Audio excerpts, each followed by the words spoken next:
Friends, officer vision में आप सबका स्वागत है। जैसा कि आप लोग जानते हैं कि हमने बिहार एक परिचय बुक की पूरी सीरीज स्टार्ट करी है। तो प्रीवियस वीडियोस में हमने पढ़ा था प्राचीन बिहार के बारे में। हमने पूरा प्राचीन बिहार खत्म किया एंड इस वीडियो में हम लोग मध्यकालीन बिहार पूरा समाप्त करें। जैसा कि आप लोग को पता ही होगा कि बिहार जीके से बिहार के ऑलमोस्ट हर एग्जाम में क्वेश्चन पूछे जाते हैं एंड 69th बीपीएससी के लिए तो ये काफ़ी ज़्यादा हेल्पफुल होने वाली है। तो चलिए शुरू करते हैं। फर्स्ट क्वेश्चन है इसमें, बिहार का प्रथम मुस्लिम विजेता कौन था? बिहार का प्रथम मुस्लिम विजेता कौन था? तो बख्तियार खिलजी। बिहार में तुर्क सत्ता का संस्थापक कौन था? बिहार में तुर्क सत्ता का संस्थापक कौन था? इब्न बख्तियार खिलजी। तो कौन था? इब्न बख्तियार खिलजी। इसका पूरा नाम इख्तियारुद्दीन मोहम्मद इब्न बख्तियार खिलजी था। ठीक है, इसका पूरा नाम क्या था? इसका पूरा नाम था इख्तियारुद्दीन मोहम्मद इब्ने बख्तियार खिलजी। देखेंगे बख्तियार खिलजी की बिहार में पहली महत्वपूर्ण विजय थी। बख्तियार खिलजी की बिहार में पहली महत्वपूर्ण विजय कौन सी थी? बिहार शरीफ ओदंतपुरी की। उसने बिहार शरीफ पर विजय 1198 में प्राप्त की थी। बख्तियारपुर नामक शहर की स्थापना बख्तियार खिलजी ने करवाया था। तो बख्तियारपुर जो शहर है उसकी स्थापना भी किसने करवाई थी?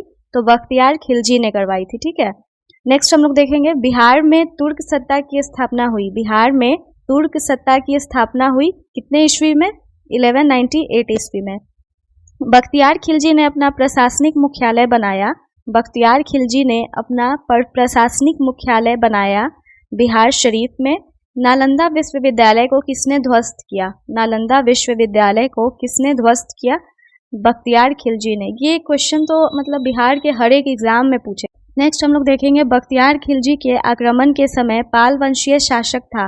बख्तियार खिलजी के आक्रमण के समय पाल वंशीय शासक था इंद्रयुग्नपाल।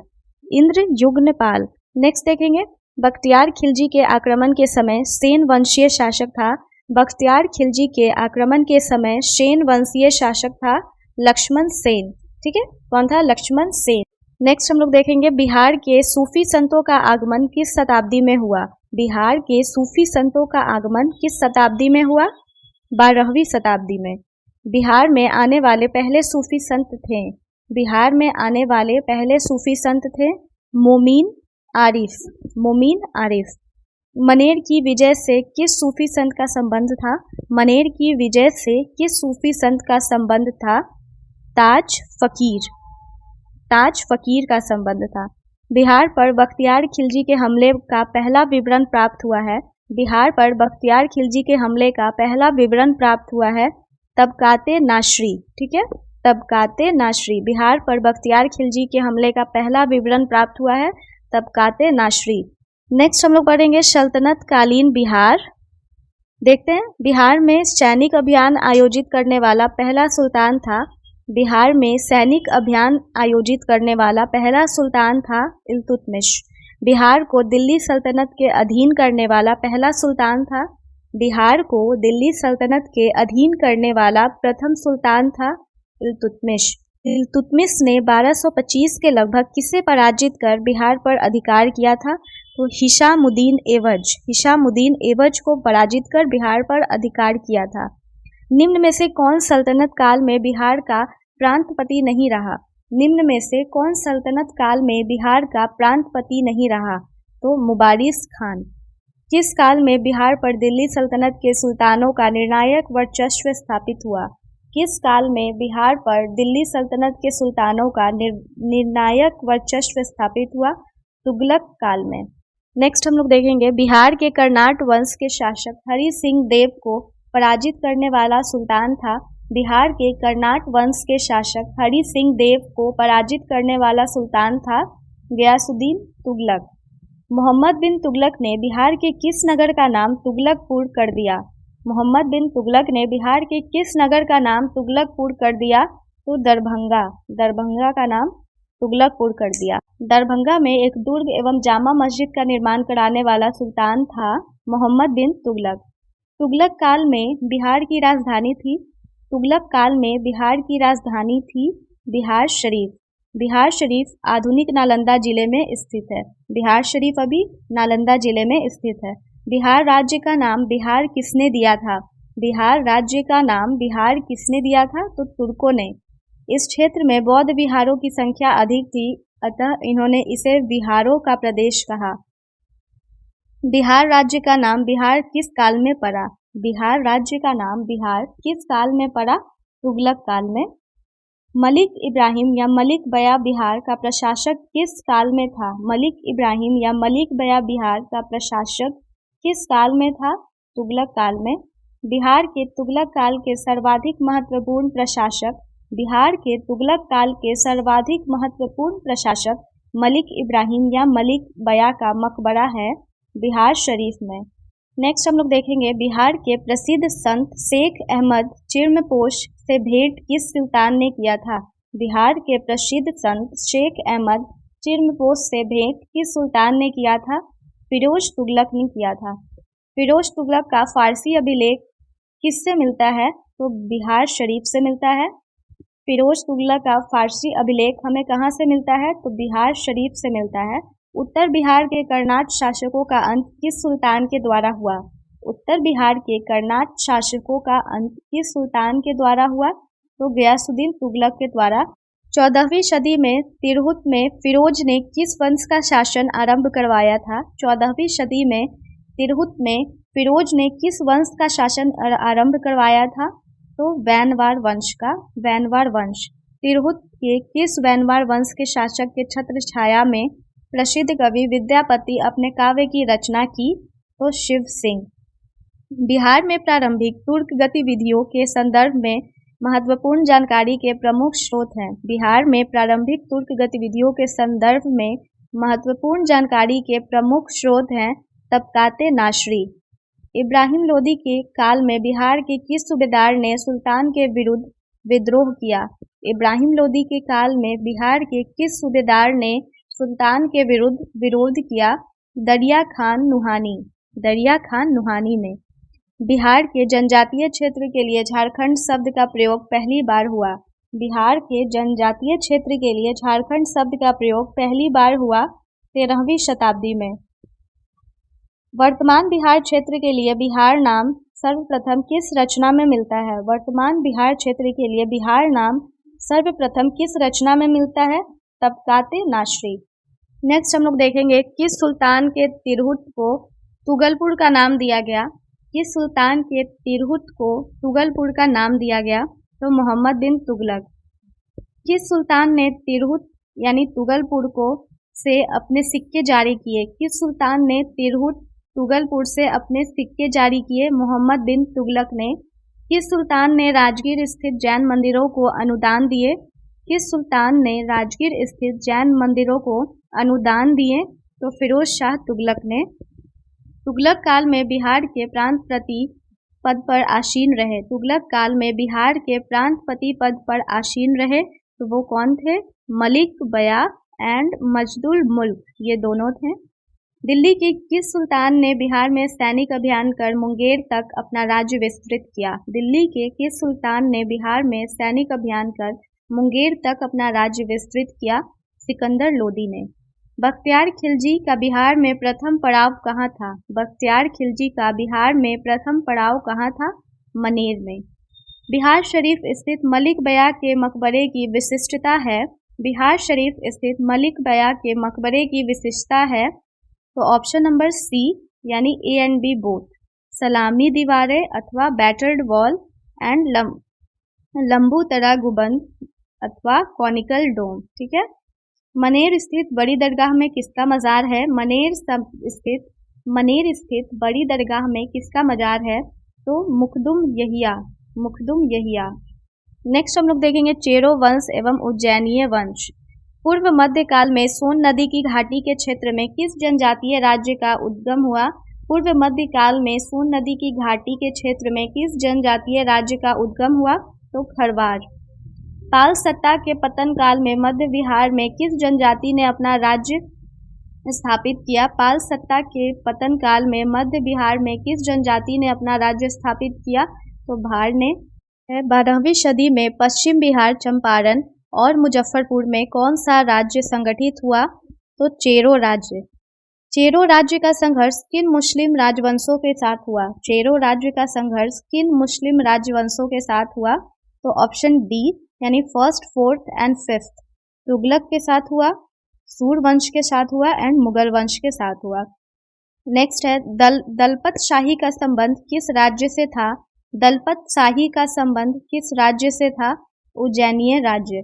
चेरो शासकों को शाहाबाद क्षेत्र से विस्थापित किया। चेरो शासकों को शाहाबाद क्षेत्र से विस्थापित किया उज्जैनियों ने। शेरशाह ने मुगलों के विरुद्ध संघर्ष में किससे सहायता प्राप्त की थी? शेरशाह ने मुगलों के विरुद्ध संघर्ष में किससे सहायता प्राप्त की थी? चेरो शासकों से। बिहार पर राज करने वाला जनजातीय राजवंश था। बिहार पर राज करने वाला जनजातीय राजवंश था चेरो वंश। पाल वंश के उपरांत चेरो वंश ने शाहाबाद, सारण, चंपारण, मुजफ्फरपुर के जिले में अपनी सत्ता स्थापित की।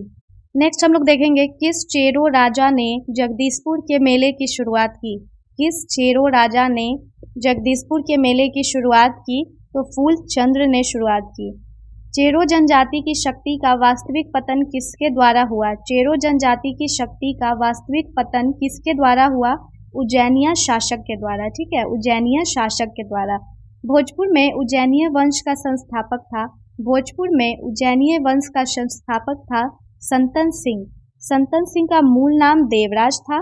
यह उज्जैनीय, डुमराव, बक्सर एवं जगदीशपुर में एक महत्वपूर्ण शक्ति थे। ठीक है, नेक्स्ट हम लोग देखेंगे भोजपुर के उज्जैनी शासकों की राजधानी रही थी। भोजपुर के उज्जैनी शासकों की राजधानी रही थी उपयुक्त सभी। तो भोजपुर के उज्जैनी शासकों की राजधानी कौन कौन सी थी? धावा, बिहटा एंड बक्सर। भोजपुर के उज्जैनी शासक निम्न में से कौन नहीं थे? भोजपुर के उज्जैनी शासक निम्न में से कौन नहीं थे? तो बाघमल नहीं थे। एंड कौन कौन थे? संग्राम देव, राजा नारायण मल एंड राजा रामशाही, ये तीनों थे एंड बाघमल नहीं थे। चांद एवं मुंड जो चंडेश्वरी एवं मुंडेश्वरी नामक मंदिरों से जुड़े हैं, यह संबंधित हैं तो शाहाबाद के चेर से। शाहाबाद के चेर से। नेक्स्ट हम लोग देखेंगे बिहार में अफगान राज्य। तो बिहार में अफगान सत्ता के आरंभिक उत्कर्ष में निर्णायक देन है। बिहार में अफगान सत्ता के आरंभिक उत्कर्ष में निर्णायक देन है नुहानी कबीले की। नुहानी कबीले की।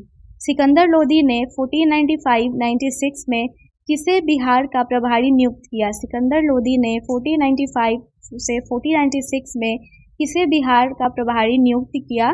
तो दरिया खान नुहानी। हुसैन शाह शर्की को पराजित कर इसे बिहार का प्रभारी बनाया गया। बिहार में नुहानी राज्य का संस्थापक था। बिहार में नुहानी राज्य का संस्थापक था मोहम्मद शाह नुहानी। ठीक है, मोहम्मद शाह नुहानी। मोहम्मद खान लोहानी का असली नाम बहार खान था। इसने दिल्ली सल्तनत में अपनी स्वतंत्रता घोषित कर दी। उत्तर बिहार का क्षेत्र सारण इत्यादि एक नए अफगानी नुसरत खान बंगाल के सुल्तान के अधीन था। नेक्स्ट हम लोग देखेंगे महमूद लोदी को विस्थापित कर बाबर ने किसे बिहार का प्रशासक नियुक्त किया? तो जलाल खान को। यह मोहम्मद शाह नुहानी का पुत्र था। अब हम लोग देखेंगे सूर साम्राज्य, शेर शाह सूरी एंड इसका टाइम पीरियड 1540 से 45 तक के टाइम पीरियड के बारे में पढ़ेंगे। सूर वंश की स्थापना की थी शेर शाह ने। शेर शाह के बचपन का नाम क्या था? फरीद खान। शेर शाह के बचपन का नाम क्या था? फरीद खान। शेर शाह को शेर खान की उपाधि दी थी मोहम्मद नुहानी ने। एक शेर मारने के उपलक्ष्य में उसे शेर खां की उपाधि दी गई थी। शेर खां के पिता हसन खां जागीरदार थे सासाराम के। शेर खां बिहार के किस शासक का संरक्षक नियुक्त हुआ था? शेर खान बिहार के किस शासक का संरक्षक नियुक्त हुआ था? जलाल खान का। बिहार में शेर शाह का राजनैतिक वर्चस्व किस युद्ध में उसकी विजय के साथ स्थापित हुआ?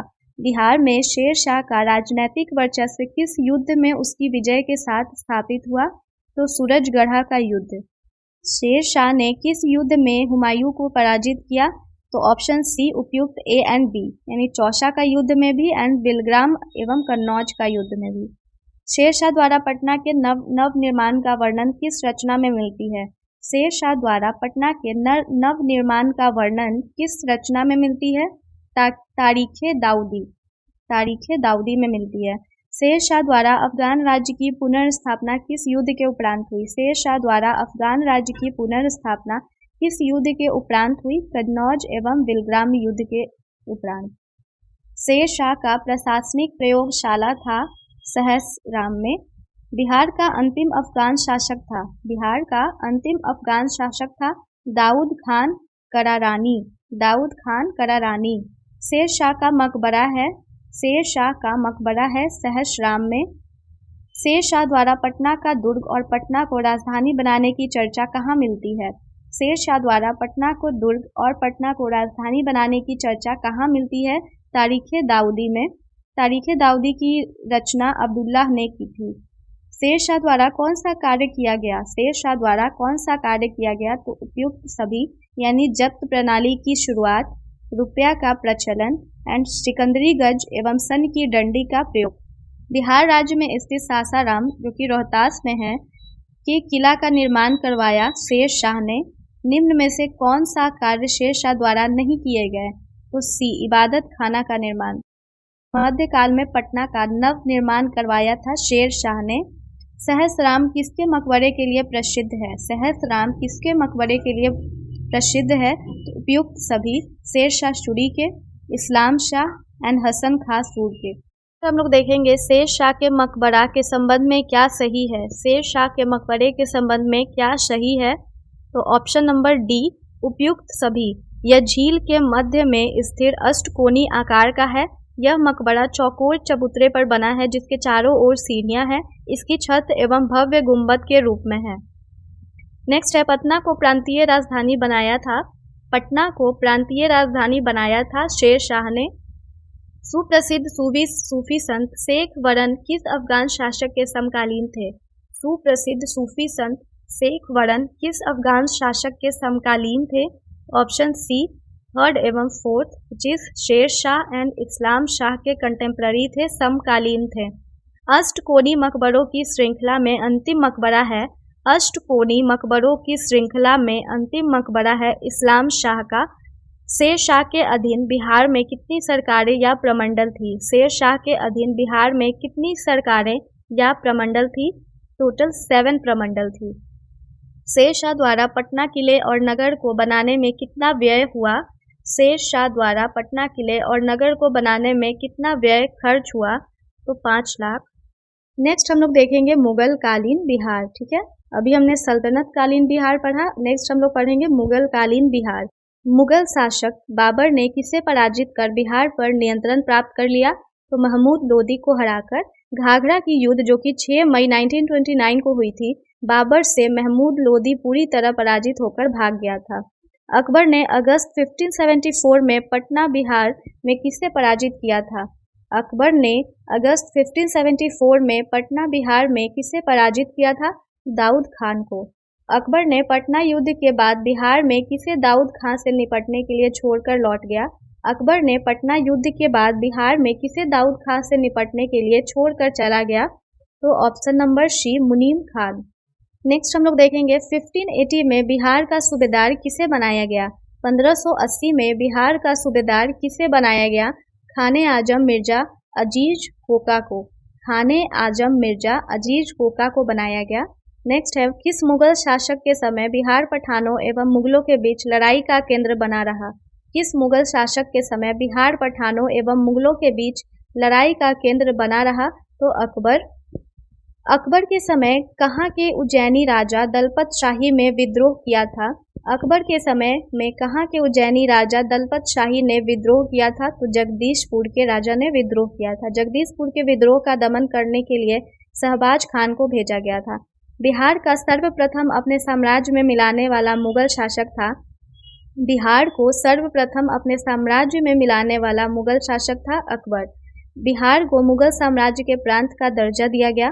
बिहार को मुगल साम्राज्य के प्रांत का दर्जा दिया गया 1580 में। किस मुगल शासक ने मनेर की बड़ी दरगाह का भ्रमण किया था? किस मुगल शासक ने मनेर की बड़ी दरगाह का भ्रमण किया था? बाबर ने। किस मुगल शासक ने मनेर में बंगाल के सुल्तान से भेंट की थी? किस मुगल शासक ने मनेर में बंगाल के सुल्तान से भेंट की थी? हुमायूं ने। पटना की विजय में किस मुगल शासक ने भाग लिया था? पटना की विजय में किस मुगल शासक ने भाग लिया था? तो अकबर ने। किस मुगल राजकुमार ने अपने विद्रोह के क्रम में बिहार में शरण ली थी? किस मुगल राजकुमार ने अपने विद्रोह के क्रम में बिहार में शरण ली थी? शाहजहां ने। मुगलकालीन बिहार में कितनी सरकारें या प्रमंडल थी? मुगलकालीन बिहार में कितनी सरकारें या प्रमंडल थी? तो टोटल 7 प्रमंडल थी। अकबरकालीन बिहार के सूबेदारों में सबसे प्रसिद्ध कौन था? अकबरकालीन बिहार के सूबेदारों में सबसे प्रसिद्ध कौन था? राजा मानसिंह। बिहार किस मुगल सूबेदार ने रोहतास को अपनी राजधानी बनाया? बिहार किस मुगल सूबेदार ने रोहतास को अपनी राजधानी बनाया? तो राजा मानसिंह ने। किस मुगल शासक के समय बिहार में सर्वाधिक विद्रोह हुए? किस मुगल शासक के समय बिहार में सर्वाधिक विद्रोह हुए? अकबर। बिहार में मुगलकालीन इमारतों में सबसे पुरानी है बिहार में मुगलकालीन इमारतों में सबसे पुरानी इमारत है हाजीपुर की जामा मस्जिद। राजकुमार अजीम द्वारा अजीमाबाद को बसाने पर कितना व्यय हुआ था? राजकुमार अजीम द्वारा अजीमाबाद को बसाने पर कितना व्यय हुआ था? तो टोटल 1 करोड़। बिहार में राजकुमार अजीम का कार्यालय था 1702 से 1712 तक। बिहार में राजकुमार अजीम का कार्यकाल था 1702 से 1712 तक। औरंगजेब के शासनकाल में बिहार में सरकारों एवं प्रमंडलों की संख्या थी टोटल 8 थी। किस मुगल शासक के शासनकाल में खोखा देश यानी छोटा नागपुर की विजय संपन्न हुई? तो जहांगीर के शासनकाल में। सिख गुरुओं में किनका बिहार से घनिष्ठ संबंध रहा? तो option C, first, third and fourth, यानी गुरु नानक जी का एंड गुरु तेग बहादुर का एंड गुरु गोविंद सिंह का। गुरु नानक, गुरु तेग बहादुर एंड गुरु गोविंद सिंह। किस मुगल सम्राट के शासनकाल में बिहार पर दिल्ली का नियंत्रण वस्तुतः समाप्त हो गया? किस मुगल सम्राट के शासनकाल में बिहार पर दिल्ली का नियंत्रण वस्तुतः समाप्त हो गया? तो फर्रुख शेर। नेक्स्ट हम लोग देखेंगे ईरानी यात्री मोहम्मद सादिक किस मुगल शासक के समय में बिहार आया था? ईरानी यात्री मोहम्मद सादिक किस मुगल शासक के समय में बिहार आया था? जहांगीर। ईरानी यात्री अब्दुल लतीफ किस मुगल शासक के शासनकाल में बिहार आया था? तो अकबर। राजा मान सिंह को बिहार प्रांत का प्रांतपति नियुक्त किया गया अकबर के द्वारा। राजा मान सिंह को बिहार प्रांत का प्रांतपति नियुक्त किया गया अकबर के द्वारा। और राजा मान सिंह ने रोहतास को अपनी राजधानी बनाई। मुगल शासक जहांगीर ने 1621 में किसे बिहार का प्रांतपति नियुक्त किया? मुगल शासक जहांगीर ने 1621 में किसे बिहार का प्रांतपति नियुक्त किया? तो राजकुमार परवेज को। राजकुमार अजीम को किसने बिहार का सूबेदार बनाया? औरंगजेब ने। पटना को अजीमाबाद नाम दिया। पटना को अजीमाबाद किसने नाम दिया? राजकुमार अजीम ने। वह प्रथम मुगल सम्राट जिसका राज्याभिषेक बिहार में हुआ? तो फारूक सियर। किस मुगल शासक का राज्याभिषेक पटना में हुआ? किस मुगल शासक का राज्याभिषेक पटना में हुआ? तो फारूक शेर का। किस मुगल शासक के काल में बिहार पर बंगाल के नवाबों का नियंत्रण स्थापित हुआ? किस मुगल शासक के काल में बिहार पर बंगालों का नियंत्रण स्थापित हुआ? तो बहादुर शाह फर्स्ट के शासनकाल में। मुगल प्रांत बनने के उपरांत बिहार का गवर्नर बना। मुगल प्रांत बनने के उपरांत बिहार का गवर्नर बना मिर्जा अजीज कोकलताश। मुगलकालीन बिहार का गवर्नर रहा उपयुक्त सभी यानी सुजात खान, शहीद खान एंड मुकर्रब खान। बिहार में किस मुगल शासक का राज्याभिषेक अंग्रेजों के संरक्षण में हुआ? बिहार में किस मुगल शासक का राज्याभिषेक अंग्रेजों के संरक्षण में हुआ? तो शाह आलम द्वितीय। नेक्स्ट हम लोग देखेंगे मुगल काल में बिहार का व्यापार किस महाद्वीप से होता था? तो उपयुक्त सभी, यूरोप महाद्वीप, अफ्रीका एंड एशिया, इन तीनों से होता था। बिहार में मुगल स्थापत्य कला का सर्वश्रेष्ठ उदाहरण है मनेर स्थित शाह दौलत का मकबरा। बिहार के मनेर में स्थित शाह दौलत का मकबरा बनवाया था इब्राहिम खां काकर ने। बिहार के मनेर में स्थित शाह दौलत का मकबरा के संबंध में क्या सही है? तो इसका निर्माण लाल पत्थर से हुआ था एंड इस पर अकबर के अधीन विकसित संश्लेषित शैली का प्रभाव है। 1556 से 57 में मुगल शासक अकबर ने किसकी विद्वता के पुरस्कार में उसे मिथिला का राज्य दे दिया था? तो महेश ठाकुर को। शाहजहां के काल में बिहार का सूबेदार था शाइस्ता खान। अकबर ने बंगाल तथा बिहार को मुगल साम्राज्य में मिलाया। अकबर ने बंगाल तथा बिहार को मुगल साम्राज्य में मिलाया। 1576 ईस्वी को काल में किस वर्ष बिहार को बंगाल सूबे का अंग मान लिया गया था? तो 1733 ईस्वी में। बिहार में शासन करने वाला प्रथम मुगल शहजादा था। बिहार में शासन करने वाला प्रथम मुगल शहजादा था शहजादा परवेज। शहजादा परवेज। फ्रेंड्स, यहाँ पे हमारा मध्यकालीन बिहार पूरी तरह से समाप्त होता है। नेक्स्ट वीडियो में हम लोग पढ़ेंगे आधुनिक बिहार। तो फ्रेंड्स, आपसे एक रिक्वेस्ट, अगर अभी तक आपने मेरे चैनल को लाइक शेयर एंड सब्सक्राइब नहीं किया है तो जल्दी से जाकर चैनल को लाइक शेयर एंड सब्सक्राइब कर दे, ताकि मैं आगे जो भी वीडियोस डालूं उसका नोटिफिकेशन आपके पास चला जाए।